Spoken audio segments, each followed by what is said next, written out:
Samantala nakahanda na ang Philippine Coast Guard sa Bicol para sa inaasahang buhos ng pasahero sa undas. Yan ang ulat ni Connie Kalipay ng Philippine News Agency.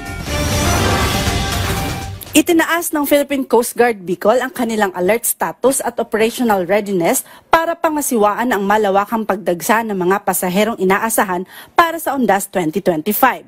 Sinabi ni PCG-5 Commander Commodore Ivan Roldan na pinaigting nila ang vessel safety enforcement inspections para matiyak na lahat ng sasakyang pandagat ay sumusunod sa safety standards na itinakda ng Maritime Industry Authority o Marina. Nagdag niya na ang PCG ay magpapatupad ng mas mataas na seguridad at mga operasyong pangkaligtasan sa lahat ng daungan, terminal at daluluyan ng tubig hanggang November 4. Mahigit 450 na tauhan ng Coast Guard ang nakastandby para magbigay ng seguridad, magpatupad ng mga hakbang sa kaligtasan at tumugon sa mga emersya.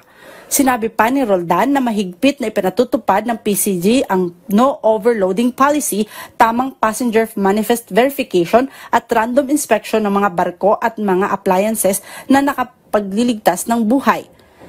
Pinaalalahanan din niya ang mga pasahero na planuhin ang kanilang mga biyahe hanggang maaga at subaybayan ang mga update sa panahon dahil automatikong kakansehlahin ng Coast Guard ang paglalakbay sa dagat kapag nagkataas ng Tropical Cyclone Wind Signal Number.